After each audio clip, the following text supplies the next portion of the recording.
ગઈ તારીખ 31 અને 1 ફેબ્રુઆરીની રાત્રે તુષારભાઈ ગેલાણી નાઓએ પોતાની રિવોલ્વર વડે પોતાને ગોળી મારી સુસાઇડનો એટેમ્પ્ટ કરે, જેમનું તારીખ 5/2/2026ના રોજ નિધન થાય. જે અનુસંધાને તેમના પરિવારમાંથી ગઈ તારીખ 12/2/2026ના રોજ અરજી આપવામાં આવે. જે અરજીની તપાસ મારી પાસે આવેલી, એ અરજીની તપાસ અમે વિગતવાર કરેલી, જેમાં તેમના કુટુંબના સભ્યોના નિવેદન લેવામાં આવેલા, તેમની આજુબાજુના નિવેદન લેવામાં આવેલા તથા તેમની ઓફિસમાં કામ કરતા માણસોના નિવેદન લેવામાં. જેમાં પૂનમબેન પર આક્ષેપ થયેલો પૂનમબેનની સ્ટ્રેસના કારણે તુષારભાઈએ અત્યંતિક પગલું ભરેલાનું છે. જે બાબતે તેમના બેંક સ્ટેટમેન્ટ, તેમના સીએના નિવેદન તથા તેમની આર્થિક વ્યવહારોની લેવડ દેવડ બાબતે પણ ચકાસણી કરવામાં આવી. જેમાં ઇન્વેસ્ટિગેશન દરમિયાન બે વસ્તુ ધ્યાને આવેલ કે જેમાં બ્લુ પેપિલોન નામની સ્કૂલની ભાગીદારીમાં પૂનમબેનનો બેઝિક રોલ સ્કૂલ ચલાવવાનો હતો અને આર્થિક ફંડ તેમનું ક્યાંયથી કાગળ પર આવેલું નહોતું, છતાં પૂનમબેન સેલરી સિવાય પણ એઝ અ પાર્ટનર એમનો નફો મેળવતા હતા. જે ધ્યાનને આવતા સીએ મારફત વેરીફાઈ કરાવતા તે હકીકત સાચી જણાય અને તેમના ઇન્કમટેક્સ રિટર્ન તથા જે બેલેન્સ શીટ છે જોતા તેમને આર્થિક લાભ મેળવેલાનું સ્પષ્ટ રીતે જણાય છે. આ ઉપરાંત 6 ઓગસ્ટ 2025માં જોલી આર્કેડ નામની જે કોમર્શિયલ કોમ્પ્લેક્સ છે તેમાં L15 અને L16 નામની દુકાનો જે તુષારભાઈના પોતાના નામે હતી, જે તુષારભાઈએ પૂનમબેનના નામે કરેલ છે, જેમાં ચેકનું કોઈ ટ્રાન્ઝેક્શન થયેલ નથી, માત્ર દસ્તાવેજ કરવા ખાતર કરેલાનું જણાય છે. તુષારભાઈની હાજરી નથી, જેથી એ બાબતે વિશેષ પ્રકાશ નથી પાડી છે. પરંતુ તેમાં જે ઓફિશિયલ ટ્રાન્ઝેક્શન થવું જોઈએ જંત્રી મુજબ એ બંનેના એકાઉન્ટ સ્ટેટમેન્ટ ચેક કરતા આપણને જણાય આવેલ નથી, જેની બજાર કિંમત 1,06 લાખ રૂપિયા બંને દુકાનોની છે. આમ બંને વસ્તુઓ ધ્યાને આવતા તેમના પરિવાર તરફથી ફરિયાદ દાખલ કરવાનો આગ્રહ આજરોજ સવારે ઉમરા પોલીસ ખાતે તેમના વિરુદ્ધમાં પૂનમબેન વિરુદ્ધ ફરિયાદ દાખલ કરવામાં આવી છે, જેની તપાસ અમુક રીતે જ કરી રહ્યા છે. અને ફરિયાદ દાખલ થતાની સાથે પૂનમબેનની અગાઉ પણ પૂછપરછ કરી હતી અને આજે પણ કરી છે. જો પોતાના પક્ષે કોઈ સમર્થન આપું છું તો વારંવાર કહેવા છતાં આપી શકેલ નથી.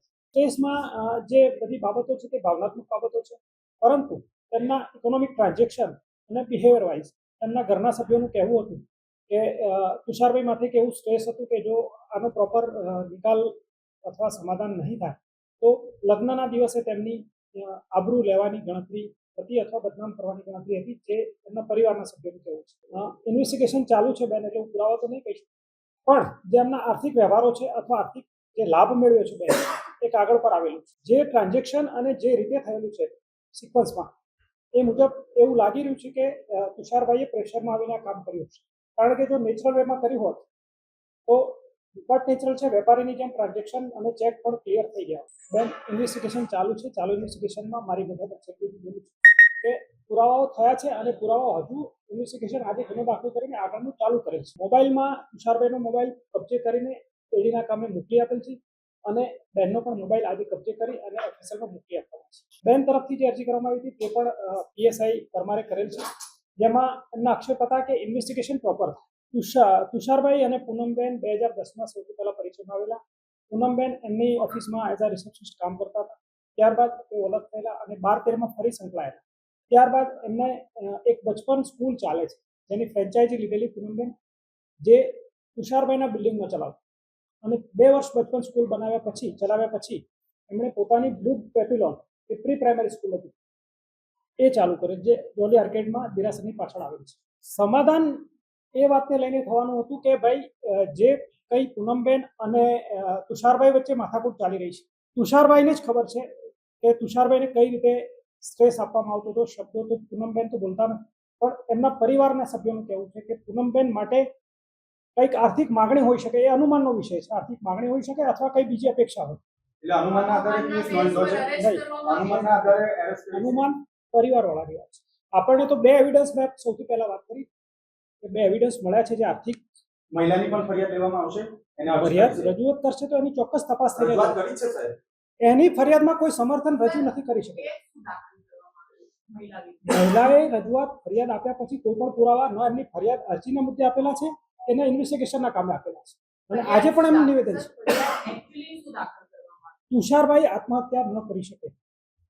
તુષારભાઈએ કયા કારણોસર આત્મહત્યા કરી છે તેનું ઇન્વેસ્ટિગેશન પ્રોપર થાય. સર, મહિલા વિરુદ્ધ શું ફરિયાદ દાખલ કરવામાં આવી? આજે અટકાયત કરી મહિલા વિરુદ્ધ જે આપને ફરિયાદી કોપી મળશે દુષ્પ્રેરણ માટે જે એમની પાસેથી આર્થિક બ્લેકમેલિંગ 6-7 વર્ષ સુધી કરવામાં આવ્યું છે અને જે એમણે 2 દુકાનો એમના નામે કરાવી લીધી છે. પણ સર, બ્લેકમેલિંગ કઈ રીતે કરવામાં આવ્યું? એ દુકાન લેવા માટે ઠોસ પુરાવા દસ્તાવેજ એમના નામે છે અને આર્થિક ટ્રાન્ઝેક્શન થયું નથી. વગર હવે જે દસ્તાવેજ કરી લીધા છે. સર 6-7 વર્ષથી જો એમને હેરાન પરેશાન કરવામાં આવતી હતી તો તુષારભાઈએ કેમ કોઈ દિવસ પોલીસ ફરિયાદ કે કોઈને રજૂઆત નહીં કરી? તુષારભાઈનો વિષય છે. તુષારભાઈ પણ તુષારભાઈ ભોગ બનનાર હોય તો તુષારભાઈને જો તુષારભાઈ રજૂઆત કરે કે પરિવારને પોલીસ કીધું છે કે આ ભાઈ મને હેરાન કરે છે, તુષારભાઈએ કીધેલું છે, કોને કીધેલું છે? એમની દીકરીને કીધેલું છે. તો જે તે સમયે પોલીસ ફરિયાદ કેમ નહીં કરાવી? એમની દીકરીએ એમની આત્મહત્યા થયા પછી અમને જાહેરાત કરી છે. 19 જુલાઈએ એમની દીકરી ગયેલી બ્લેકમેલિંગ વર્ડ છે એના લગતા પુરાવા શું? છે. ઇન્વેસ્ટિગેશન ચાલુ છે. ચાલુ ઇન્વેસ્ટિગેશનમાં મેં પુરાવા એકત્રિત કર્યા છે. મારું ઇન્વેસ્ટિગેશન ચાલુ છે. એ ચાર્જશીટ દરમિયાન જે પણ પુરાવા મળશે એ હું આપને આપીશ.